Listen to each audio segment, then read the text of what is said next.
Good morning guys, welcome back to the channel. This is Piyush Joshi here and कैसे हैं आप सब? उम्मीद कर रहा हूँ बहुत अच्छे हैं। I am also good. And जैसा कि हमने लास्ट क्लास के अंदर हमारा चैप्टर खत्म किया था इनकॉर्पोरेशन ऑफ कंपनीज, और आज हम लोग हमारा नया चैप्टर स्टार्ट कर रहे हैं memorandum and articles of association. Again this chapter will also be divided into two parts. First we will cover about memorandum of association and second we will cover about articles of association. So guys, stay tuned, stay connected और let's start the revision. हाँ जी, so last class के अंदर जैसा बात की थी incorporation of companies के ऊपर, और आज हम लोग बात कर रहे हैं यहाँ पर memorandum and articles of association. अगर सबको याद होगा तो हमने इनकॉर्पोरेशन ऑफ कंपनीज के अंदर एक चीज़ पढ़ी थी कि हमको अदर डॉक्यूमेंट्स देने होते हैं हमारे इनकॉर्पोरेशन के वक्त। तो जो अदर डॉक्यूमेंट्स हमको देने होते हैं उसके अंदर हमने एक चीज़ पढ़ी थी, memorandum and articles of association duly sign होने चाहिए और वो सबमिटेड होने चाहिए। उसके बाद कुछ फॉर्म्स पढ़े थे कि ये फॉर्म इस चीज़ के लिए, ये फॉर्म इस चीज़ के लिए। हमने ऐसा करके एक पूरा प्रोसीजर समझा था, उसको खत्म किया था। देन उसके बाद हमने 1% कंपनी और सेक्शन 8 कंपनी के रजिस्ट्रेशन के बारे में भी यहाँ पर बात की थी। अभी हम लोग स्टार्ट कर रहे हैं हमारा memorandum and articles of association होता क्या। आप लोग उसको ड्यूली साइन करके देंगे, बट एक्चुअली वो होता क्या, लेट्स डिस्कस अबाउट दैट। भैया सबसे पहले बात है मेमोरेंडम ऑफ एसोसिएशन की। चैप्टर 4 है memorandum articles of association. First topic पढ़ रहे हैं मेमोरेंडम ऑफ एसोसिएशन। पूरा ध्यान यहाँ पर लगाएं अपना और ध्यान से समझें। मेमोरेंडम ऑफ एसोसिएशन लिखा है, it defines company's constitution and the scope of the powers with which it has been established under this act.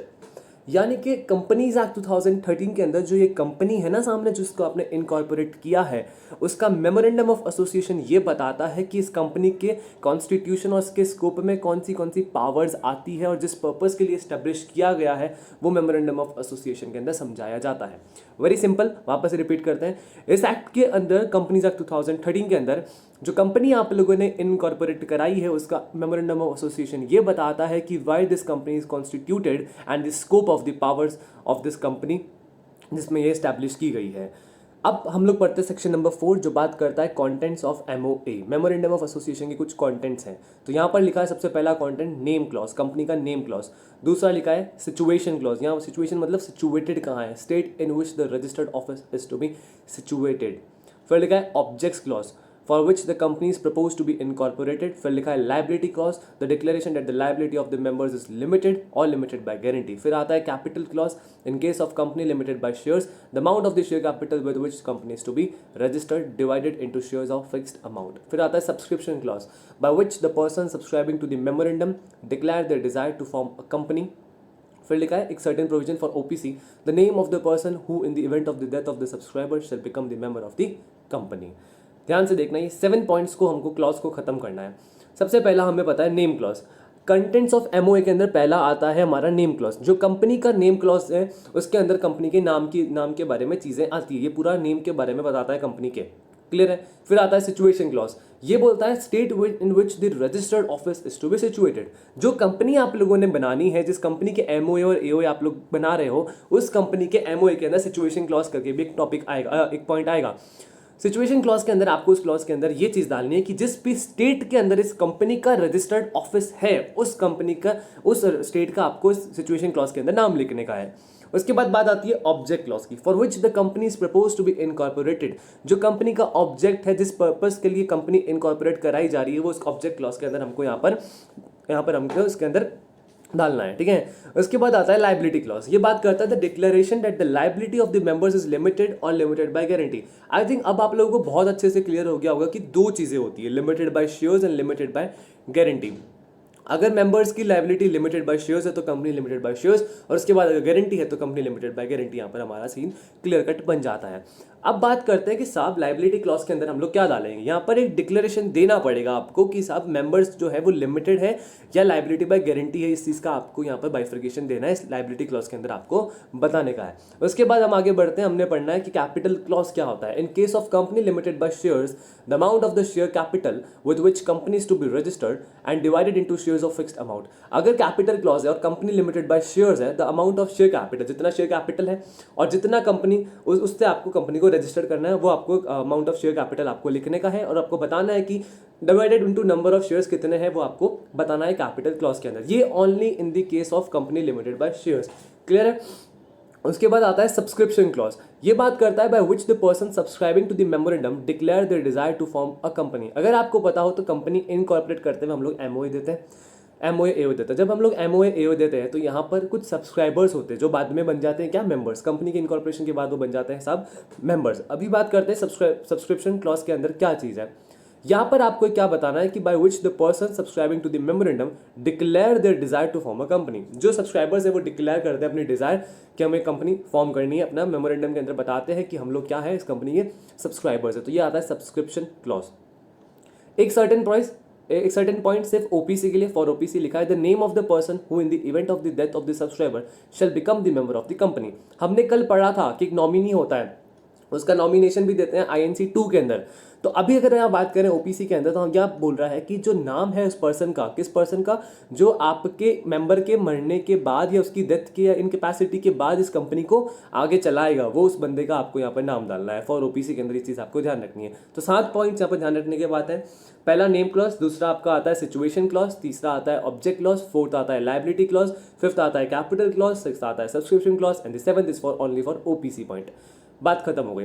साहब ये मेमोरेंडम बन गए, सर ये मेमोरेंडम तो बन गया, हमने बना दिया, अभी सर इसमें कुछ चेंज करना हो, सपोज हो सकता है सर हमें हमारा नेम चेंज करना हो, सर हमें हमारा सिचुएशन चेंज करना हो, हमारा रजिस्टर्ड ऑफिस स्टेट चेंज करना हो, कुछ भी चेंज करना हो तो उसके लिए ऑल्टरेशन का ऑप्शन मिलेगा या नहीं मिलेगा, हम उसको ऑल्टर कर सकते हैं कि नहीं कर सकते। तो पॉइंट आता है ऑल्टरेशन ऑफ मेमोरेंडम। यह आता है सबसे पहले नेम क्लॉज को चेंज करना, चेंज ऑफ नेम क्लॉज। सबसे पहला आप लोग वॉलंटरी चेंज कर सकते हैं नेम को bye passing special resolution and with the approval of the ROC in writing.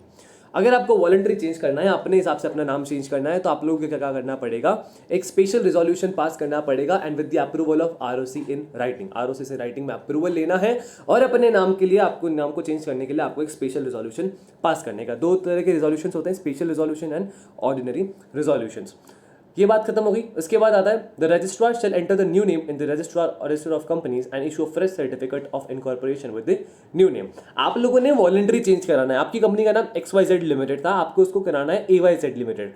तो यहाँ पर आपको सबसे पहले आरओसी से रिटर्न अप्रूवल लेना पड़ेगा, प्लस आपको स्पेशल रिजोल्यूशन पास करना पड़ेगा।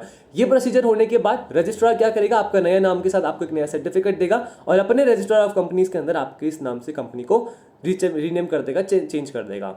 आगे बढ़ते हैं। अगर कंपलसरी चेंज करना पड़ गया या रेक्टिफिकेशन ऑफ नेम करना पड़ गया सेक्शन नंबर 16 के अंदर, ये बात करता है कि अगर आपका नाम आइडेंटिकल हो गया, देखो होता क्या है, इनकॉर्पोरेशन करते हुए अगर कोई कंपनी से गलती रह गई या आरओसी से गलती रह गई, उन्होंने चेक नहीं किया कि साहब ये एग्जिस्टिंग कंपनी से रिलेटेड है या कुछ भी इशू हो गया और बाद में पता चला कि साहब ये तो पहले से वो एग्जिस्टिंग कंपनी है, उससे रिलेटेड इस कंपनी का नाम है, तो उसको कंपलसरीली चेंज करना पड़ेगा उस कंपनी को। बात आती है the name is identical with और to nearly resembles to an existing company.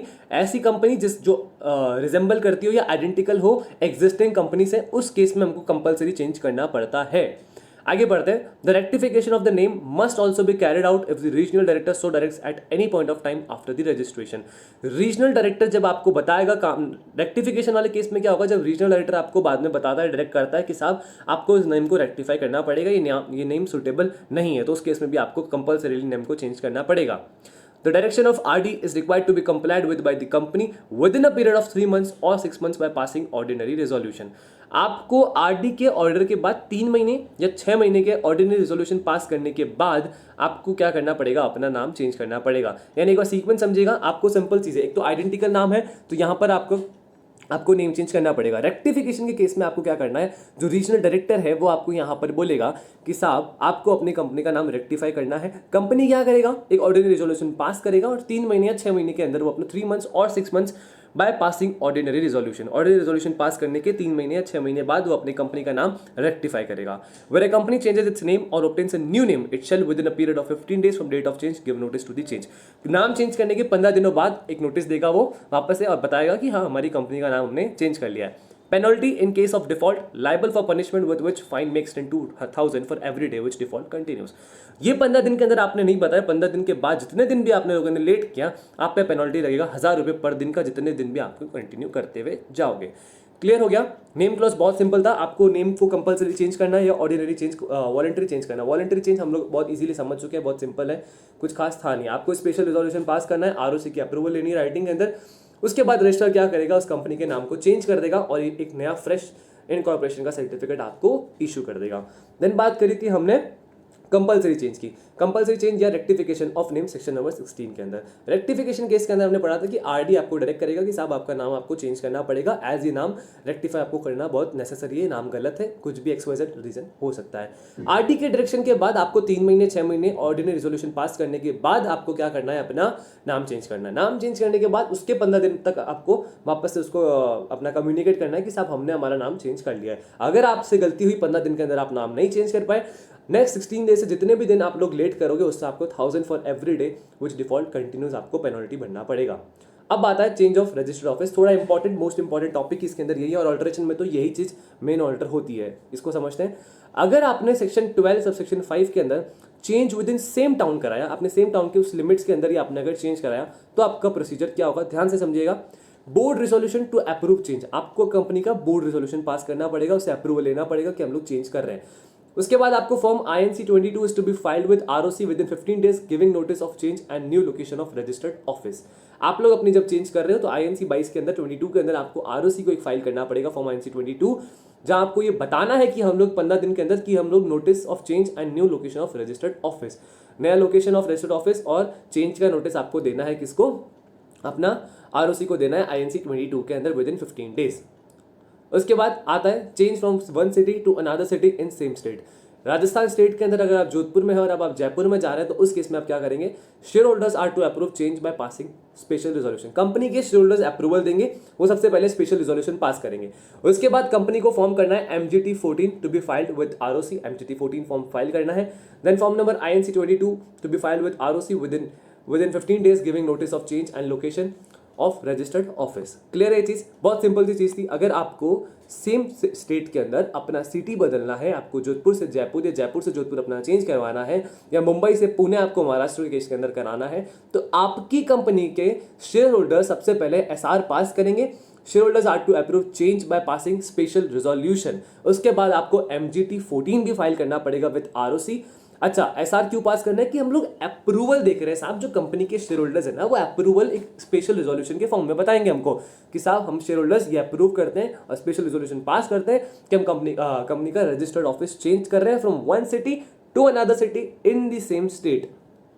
Plus आपको MGT 14 भी फाइल करना पड़ेगा विद ROC। उसके बाद form number INC 22 to be file with ROC within 15 days giving notice of change and location of registered office. INC 22 ऊपर भी हमने देख लिया था साहब, यहाँ पर INC 22 फिल करना था हमको।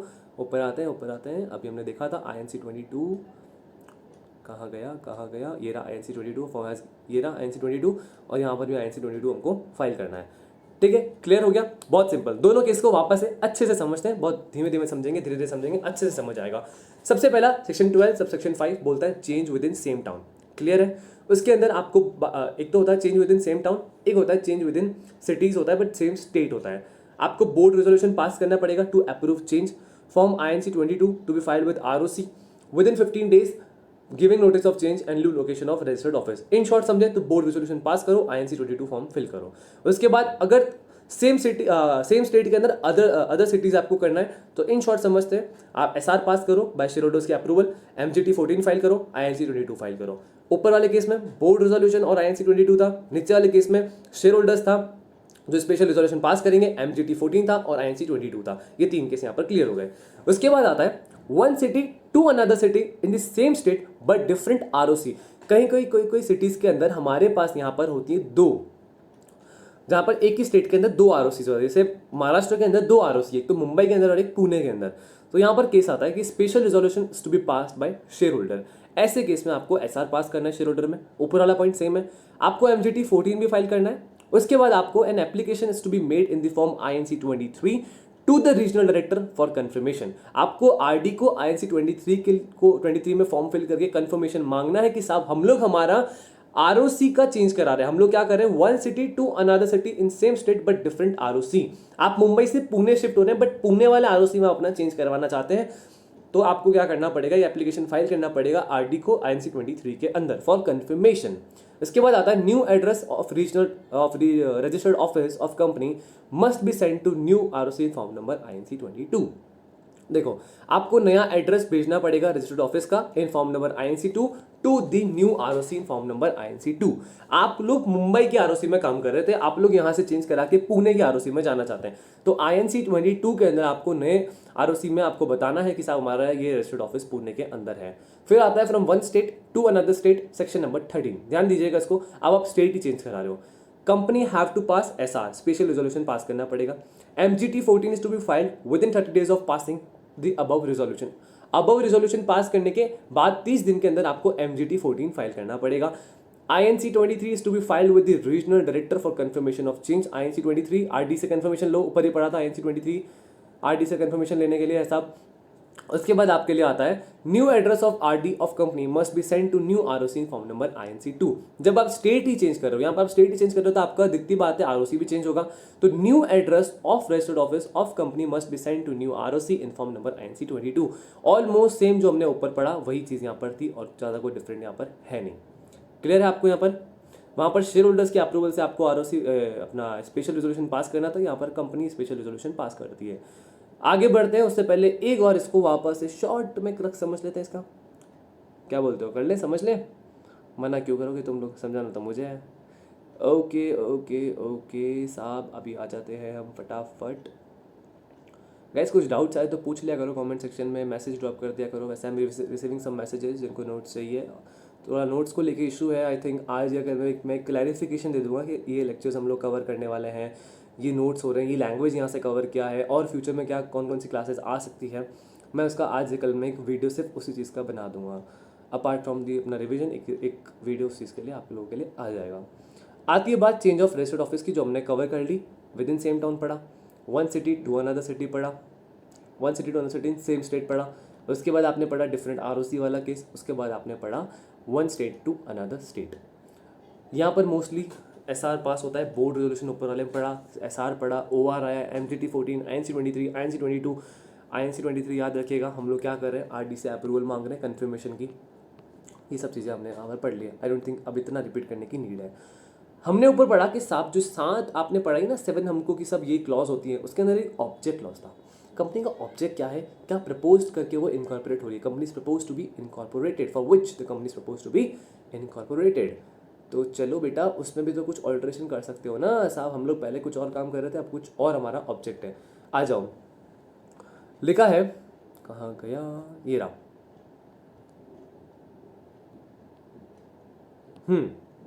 यहाँ पर एक मिसप्रिंट हो गया है, SC ऑफ शेयर होल्डर लिखा है, इसको SR करना है। नोट्स जब आपको मिलेंगे तब चेंज कर देंगे। SR of shareholders is to be passed. आपको स्पेशल रेजोल्यूशन पास करना है शेयर होल्डर्स की तरफ से, वो पास करना है आपको। उसके बाद आपको देखना है MGT14 is to be filed within 30 days of resolution. जो SR आपने ऊपर पास किया उसके 30 दिन के अंदर आपको MGT14 फाइल करना है। उसके बाद है the ROC would confirm the alteration by issuing a certificate confirming alteration within 30 days of filing MGT14। ध्यान से समझिएगा, आप लोग ऑब्जेक्ट चेंज करो। कंपनी का जो ऑब्जेक्ट है ना, सब ऑब्जेक्ट ये काम करते हैं, उसको आप लोग चेंज कराना चाहते हो। सबसे पहले आपको स्पेशल रेजोल्यूशन पास करना है, MGT14 फाइल करना है रेजोल्यूशन के 30 दिन बाद तक। ध्यान से समझना, सबसे पहले स्पेशल रेजोल्यूशन पास किया आपने, कर दिया साहब, कोई दिक्कत नहीं। उसके बाद आपको MGT14 फाइल करना है with in 30 days of resolution. इसके 30 दिन के बाद आपको अपना MGT14 फाइल करना है। उसके बाद ROC would confirm alteration by issuing a certificate confirming alteration within 30 days of filing the MGT14। बात सिंपल सी है कि आपको SR पास करना है, MGT14 पास करना है इसके 30 दिन के गैप में। MGT14 से अगले 30 दिन के अंदर ROC आपको एक नया सर्टिफिकेट दे देगा, नहीं आपको सॉरी नया सर्टिफिकेट आपको इशू सर्टिफिकेट कंफर्मिंग ऑल्टरेशन, जो चीज़ आप ऑल्टर करना चाहते थे अपने ऑब्जेक्ट क्लॉज के अंदर, वो आपको बता देगा। यानी से सबसे पहले SR पास करो MGT14 30 दिन के अंदर, MGT14 से आपको सर्टिफिकेट अगले 30 दिन के अंदर। यानी यहाँ SR से MGT14 में कंपनी का काम है, MGT14 से सर्टिफिकेट के बीच में कंपनी का काम है, सॉरी ROC का काम है। बात खत्म हो गई। लास्ट आता है चेंज इन लाइबिलिटी क्लॉज। यहाँ पे आप लोग ऑल्टर कर सकते हो, उसमें लास्ट आता है चेंज इन लाइबिलिटी क्लॉज। उसमें बहुत सिंपल लिखा है, liability of member can not be alter once the company is form. ध्यान रखना, कंपनी के लाइबिलिटी क्लॉज कभी भी ऑल्टर नहीं हो सकता। So this was all from Piyush Joshi here. And वापस एक बार टॉपिक्स कौन कौन से कवर किए, सिर्फ हेडिंग सेटिंग्स देख लेते हैं। चैप्टर है memorandum and articles of association chapter खत्म नहीं हुआ है, फर्स्ट पार्ट खत्म हुआ है, सेकंड पार्ट कल आएगा। मेमोरेंडम ऑफ एसोसिएशन के अंदर हमने ये चीज़ पढ़ी, उसके अंदर कुछ कॉन्टेंट्स पढ़े, नेम क्लॉज, सिचुएशन क्लॉज। अच्छा, मेमोरेंडम ऑफ एसोसिएशन होता क्या है, जहाँ पे हम लोग बताते हैं कि कंपनी की कॉन्स्टिट्यूशन में क्या पावर्स है, किस लिए कंपनी अपनी कॉन्स्टिट्यूट हुई है। कॉन्टेंट्स ऑफ एमओए के अंदर हमने name clause, situation clause, object clause, liability clause, capital clause, subscription clause, for OPC के अंदर एक पॉइंट अलग से पढ़ा। उसके बाद ऑल्ट्रेशन ऑफ मेमोरेंडम में ध्यान रखना, नेम क्लॉज को चेंज करोगे, वॉलंटरी कर सकते हो, कंपलसरी करना पड़ेगा, आरडी बोलेगा, ध्यान है हमको ये सब चीज़ अच्छे से। उसके बाद आगे बढ़ो, पेनल्टी लगी थी 1000 रुपये, एक्सीडिंग जितने भी आप लोग दिन लेट करोगे उतना 1000 रुपये पर देते हुए जाना पैसे। रजिस्टर्ड ऑफिस चेंज करना चाहोगे, उसमें भी कुछ केसेस थे, सेम टाउन के अंदर कर लो, अदर सिटी के अंदर कर लो, बट सेम स्टेट में कर लो। आरओसी चेंज करा लो अपनी, सेम सिटी के अंदर अपनी, सेम स्टेट के अंदर दूसरी सिटी करके आरओसी चेंज करा लो। ये केस वहाँ पर होता है जहाँ पर दो होती है, जहाँ पर अपना क्या होता है, दो आरओसीज होती है एक ही स्टेट के अंदर, वहाँ पर ये केस बनता है। फिर उनको एक आरओसी पसंद नहीं आ रही थी, इसलिए उन्होंने अपनी दूसरी आरओसी करा ली। ऐसा भी उनका केस है, उनकी इच्छा है, क्या आप करोगे तो आपकी इच्छा है। From one state to another state, section number 13 भी पढ़ा हमने। उसके बाद हमने आगे बढ़े ऑब्जेक्ट क्लॉज पढ़ा, फिर हमने पढ़ा liability clause. So this was all from Piyush Joshi. So guys stay tune, stay connected. हाँ, सेफ रहिए, थोड़ा कोरोना बहुत ज़्यादा बढ़ रहा है, ध्यान रखिए सबका, अपने फैमिली मेम्बर्स का, आपका, एग्जाम्स, पढ़ाई सब चलती रहेगी, बाहर मत जाओ जितना हो सके, बाकी आप सब समझदार हैं। So this was all from Piyush Joshi. Stay tuned, stay connected, जय हिंद।